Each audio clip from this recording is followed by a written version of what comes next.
Morning students. आज के इस वीडियो लेक्चर के अंदर हम डिस्कस करेंगे एक्सेप्शन हैंडलिंग का पार्ट 2।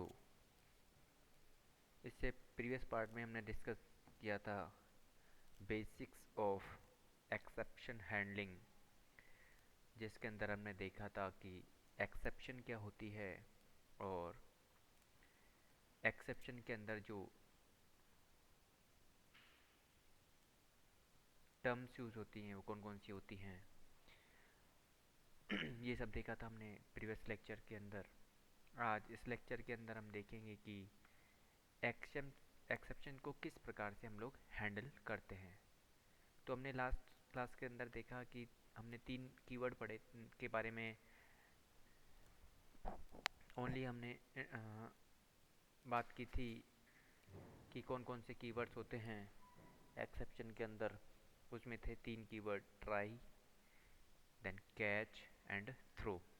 आज इन सभी के बारे में हम लोग डिटेल से डिस्कस करेंगे कि एग्जैक्टली ये ट्राई, कैच और थ्रो क्या होता है। तो ब्रीफली मैं बताना चाहूँ कि एक्सेप्शन क्या है। एक्सेप्शन एक रन टाइम एरर है। सिंपल से मुझे याद रखना है कि एक्सेप्शन एक रन टाइम एरर है जो कि प्रोग्राम के एग्जीक्यूशन के दौरान क्या होती है, जनरेट होती है। यह किसी पर्टिकुलर जो किसी प्रोग्राम का जो स्पेसिफिक कोड है उसके अंदर एक्सेप्शन जनरेट होने का क्या रहता है, चांस रहता है। तो उस कोड को हम ये ट्राई, कैच, थ्रू इन ब्लॉक्स के अंदर क्या करते हैं, रखते हैं। वो देखेंगे कि कौन से ब्लॉक के अंदर रखते हैं, किस ब्लॉक से हम लोग उस एक्सेप्शन का मैसेज रिसीव करते हैं, कहाँ पे जाती है वो एक्सेप्शन, ये सब देखेंगे इस लेक्चर के अंदर।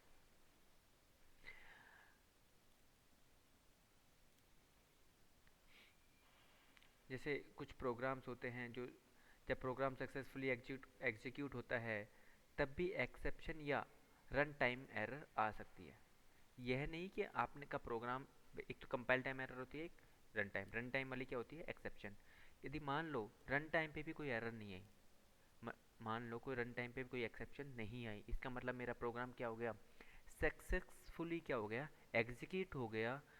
तो उसके बाद भी क्या हो आ सकती है, एक्सेप्शन आ सकती है। किस प्रकार, जैसे सपोज करो आप कोई आईडी यूज़ कर रहे हो, कोई एप्लीकेशन यूज़ कर रहे हो, जैसे नेटबीन्स यूज़ कर रहे हो, इक्लिप्स यूज़ कर रहे हो, कोई भी आईडी यूज़ कर रहे हो आपकी प्रोग्रामिंग लैंग्वेज के अंदर। मान लो वो आईडी ही क्या हो गया, क्रैश हो गया प्रोग्राम एग्जीक्यूट होने के बाद, तो वो भी क्या है, एक प्रकार की एक्सेप्शन ही है। वो है सॉफ्टवेयर टाइप की एक्सेप्शन। सपोज करो आप प्रोग्रामिंग आपका एग्जीक्यूट हो गया, आपका सिस्टम मतलब आपका हार्डवेयर क्या हो गया, क्रैश हो गया, तो वो कौन सी होगी, हार्डवेयर टाइप की एक्सेप्शंस होगी। तो ये नहीं कि एक्सेप्शन एग्जीक्यूशन के बाद भी जनरेट नहीं होती, एग्जीक्यूशन के बाद भी क्या हो सकती है, जनरेट हो सकती है। वो होती है सॉफ्टवेयर और हार्डवेयर टाइप की एक्सेप्शन। उनके बारे में इसमें डिस्कस नहीं करना, हमें सिंपल बात करनी है कि प्रोग्रामिंग के अंदर, किसी भी C++ प्रोग्रामिंग के अंदर जो एक्सेप्शंस आती हैं उनको किस प्रकार से हम लोग हैंडल करते हैं। तो 3 कीवर्ड मुझे याद रखने हैं, try, first try, second catch, then throw. अब इनके बारे में डिस्कस करते हैं। पहला ब्लॉक होता है ट्राई ब्लॉक। कौन सा होता है, try block. Try block consist of the code that may generate exception. Exception are thrown from inside try block. Clear. इसके अंदर क्या होता है, जो मेरा ट्राई जो ब्लॉक होता है उसके अंदर जिस सोर्स कोड से एक्सेप्शन आने की संभावना होती है, ट्राई के अंदर कौन सा रखता हूँ, जिस ब्लॉक के अंदर जिस जिस सोर्स कोड के अंदर एक्सेप्शन आने की संभावना होती है उस सोर्स कोड को ट्राई ब्लॉक के अंदर क्या किया जाता है, लिखा जाता है। और ट्राई ब्लॉक से एक्सेप्शन को क्या किया जाता है, थ्रो किया जाता है। तो मुझे क्या याद रखना है, सपोज करो किसी प्रोग्रामिंग लैंग्वेज के अंदर कोई स्पेसिफिक कोड है और उस स्पेसिफिक कोड के अंदर मुझे स्पेसिफिक कोड के अंदर एक्सेप्शन आने की क्या है, पॉसिबिलिटी है।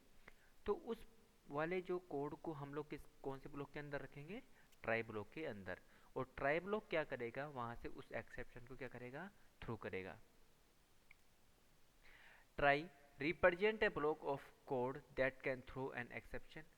फिर try block group one or more program statement which with one or more catch close. इसका मतलब क्या है, ट्राई के अंदर यदि आपके अंदर एक ही ट्राई, आपके अंदर कुछ स्पेसिफिक कोड है, तो ये नहीं कि उसको कैच करने के लिए केवल एक ही कैच स्टेटमेंट की आवश्यकता होगी, उसको कैच करने के लिए मल्टीपल कैच स्टेटमेंट्स की भी आवश्यकता पड़ सकती है। इसका मतलब क्या है कि ट्राई एक ब्लॉक होगा और कैच करने के लिए मल्टीपल ब्लॉक्स हो सकते हैं। वो डिपेंड करता है कि सपोज करो अलग अलग टाइप की एक्सेप्शंस आई, तो उन अलग अलग टाइप की एक्सेप्शंस को थ्रो करने के लिए अलग अलग कैच ब्लॉक क्या होंगे, बनेंगे।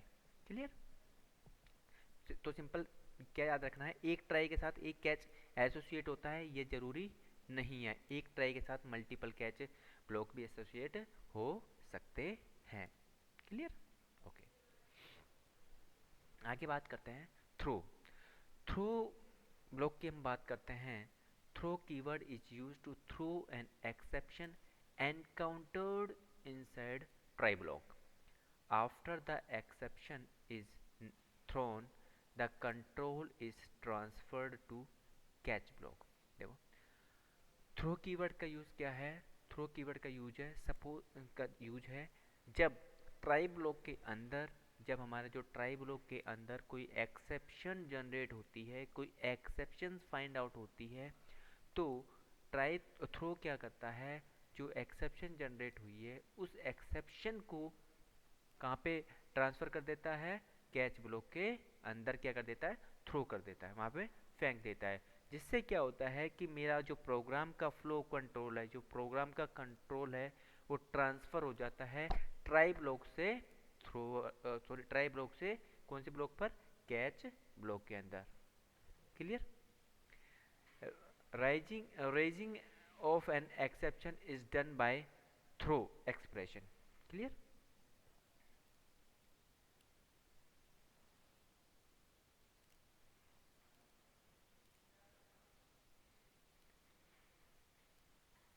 और क्या ध्यान रखना है मुझे, जो मेरा थ्रो जो कीवर्ड है यह क्या रखता है, एरर के बारे में क्या रखता है, इंफॉर्मेशन को प्रोवाइड करता है। इंफॉर्मेशन प्रोवाइड करने का मतलब है कि जो ट्राई ब्लॉक के अंदर जो एरर आई है उसके बारे में क्या रखता है, इंफॉर्मेशन रखता है। कौन सा, थ्रो कीवर्ड। थ्रो कीवर्ड के साथ दिए गए पैरामीटर को हैंडलर पर क्या किया जाता है, पास किया जाता है। क्लियर? ये था थ्रो। अब बात करते हैं कैच। कैच की बात करते हैं। Catch block catches the catch block catches the exception thrown by throw statement from try block, then exception are handled inside catch block। तो इसका मतलब क्या है कि जो एक्सेप्शन इस ब्लॉक के अंदर क्या होता है, जो एक्सेप्शन ट्राई ब्लॉक के अंदर जनरेट हुई है या जो एक्सेप्शन ट्राई ब्लॉक के अंदर एनकाउंटर्ड हुई है, उस एक्सेप्शन या उस सिस्टम मैसेज को, जनरेटेड मैसेज को, या उस एक्सेप्शन की जो इंफॉर्मेशन है उसको थ्रो स्टेटमेंट्स की हेल्प से कहाँ पे पास किया जाता है, कैच ब्लॉक के अंदर क्या किया जाता है, पास किया जाता है। और जो मेरे पास एक्सेप्शन आई होती है ट्राई ब्लॉक से, उस एक्सेप्शन को कैच ब्लॉक के द्वारा क्या किया जाता है, हैंडल किया जाता है। Catch the catch block defines the action to be taken when a exception occurs. Simple सा क्या याद रखना है कि कैच ब्लॉक क्या करता है, जो भी उसके अंदर ट्राई ब्लॉक के अंदर से आई हुई एक्सेप्शन को किस प्रकार से हैंडल करता है, करनी है, वो सारी जिम्मेदारी होती है किसकी, कैच ब्लॉक की। तो सिंपल सा मुझे याद रखना है कि कैच ब्लॉक के अंदर क्या की जाती है, एक्सेप्शन को हैंडल किया जाता है। अब बात करते हैं exception, syntax of exception handling. Exception handling की जो मेरी सिंटैक्स है वो किस प्रकार होता है, या फिर क्या हो सकता है, syntax for try catch block, या फिर एक्सेप्शन को हैंडल करने के लिए मैं कौन से ब्लॉक करता हूँ, ट्राई और कैच ब्लॉक, और थ्रो क्या है, स्टेटमेंट है। तो ये तीनों चीज़ मैं यूज करता हूँ, तो उसका सिंटैक्स किस प्रकार होगा ये सब हम देख रहे हैं इस के अंदर। अब देखो, सबसे पहले मैं लिखूंगा ट्राई, ट्राई कीवर्ड एडजेक्टिव लिखा, कर्ली ब्रेसेस स्टार्ट किया। यहाँ पे वो स्टेटमेंट आएंगे जिनके अंदर ये सारे वो स्टेटमेंट है जिनके अंदर एक्सेप्शन आने की क्या है, पॉसिबिलिटी है। उन स्टेटमेंट्स को मैं यहाँ पे रखूँगा, ठीक है। फिर मैं लिखूँगा थ्रो एक्सेप्शन। यहाँ पे क्या आएगा, थ्रो एक्सेप्शन स्टेटमेंट आएगा। जो भी एक्सेप्शन आएगी उसको थ्रो करने के लिए, मान लो इन वाले स्टेटमेंट्स के अंदर क्या एक्सेप्शन आने की क्या है, पॉसिबिलिटी है, तो उस पॉसिबिलिटी के रिगार्डिंग जो भी इंफॉर्मेशन है, जो भी सिस्टम जनरेटेड मैसेज है, उन मैसेजेस को या उस एक्सेप्शन को थ्रो करने का काम रहेगा ये थ्रो एक्सेप्शन का, इस वाले स्टेटमेंट का, थ्रो स्टेटमेंट का। क्लियर, ये ट्राई ब्लॉक हो गया। क्लियर, ये था मेरा ट्राई ब्लॉक। उसके बाद जो एक्सेप्शन आई है और एक्सेप्शंस को थ्रो के द्वारा जो सेंड किया गया है उन या भेजा गया है या प्रोग्राम का कंट्रोल ट्रांसफर हुआ है, उसके लिए उसको कैच करने के लिए मैं यूज करता हूँ कैच ब्लॉक। तो यहाँ पे कैच कीवर्ड, उसके अंदर आर्ग्यूमेंट, यहाँ पे जो भी चीज़ आएगी आर्ग्यूमेंट का टाइप होगा, ये सारी जो भी एक्सेप्शन आएंगी यहाँ पे पास की जाएगी। और उसके रिगार्डिंग जो कैच ब्लॉक क्या है उसके रिगार्डिंग किस प्रकार किस प्रकार से उस एक्सेप्शन को हैंडल करता है, वो वाले सारे यहाँ क्या होंगे, स्टेटमेंट्स होंगे। क्लियर, आगे देखते हैं।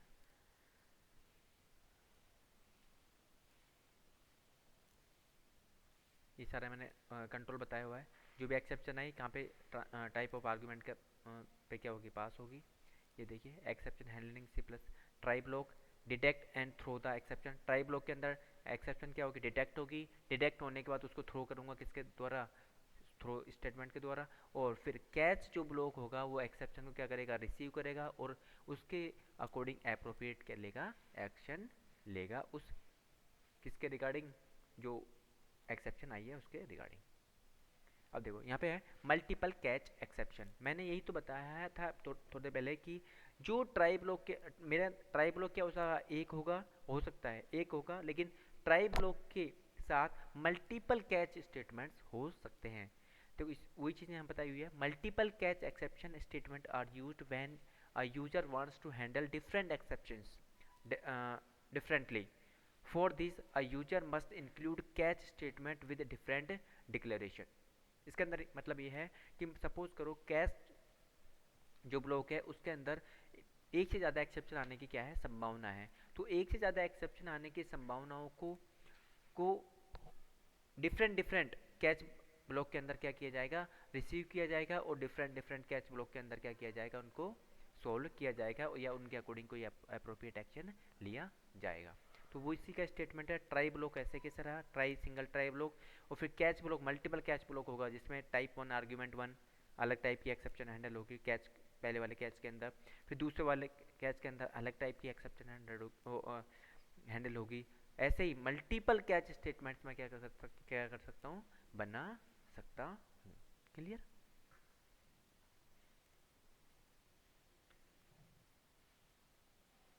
देखो catch all exceptions. Sometimes it may not be possible to design a separate catch block for each kind of exception. In such cases, we can use a single catch statement that catches all kinds of exception. देखो क्या होता क्या है कि कई बार suppose करो user चाहता है कि मैं अलग अलग एक्सेप्शन को अलग अलग कैच ब्लॉक के अंदर क्या करूँ, हैंडल करूँ। कई बार तो ये चीज़ें पॉसिबल हो जाती है, लेकिन कुछ एक्सेप्शंस इस प्रकार की होती हैं कि उनको मैं अलग सेपरेटली क्या नहीं कर सकता, हैंडल नहीं कर सकता। तो उस केस के लिए मैं केवल एक ही क्या बनाता हूँ, कैच ब्लॉक बनाता हूँ और उस कैच ब्लॉक के अंदर ही मैं उन जो भी मेरी एक्सेप्शंस हैं उनको हैंडल करता हूँ।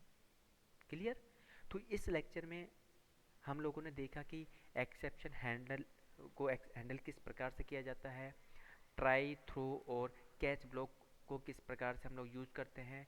यदि कोई एक्सेप्शन आएंगी तो कौन से ब्लॉक के अंदर आएगी, एक्सेप्शन को किस तरह से थ्रो किया जाता है दूसरे ब्लॉक के अंदर जो कि कैच ब्लॉक है, कैच ब्लॉक के अंदर किस प्रकार से एक्सेप्शन को रिसीव किया जाता है और रिसीव करने के बाद उनके ऊपर किस प्रकार से एक्शन लिया जाता है, ये सब देखा इस लेक्चर के अंदर। नेक्स्ट लेक्चर के अंदर हम इसकी प्रैक्टिकल अप्रोच को देखेंगे। नॉर्मली हमने यहाँ पे सिंटैक्स देखे, नेक्स्ट लेक्चर के अंदर हम इसकी प्रैक्टिकल अप्रोच को डिस्कस करेंगे। इस लेक्चर में इतना ही। Thank you.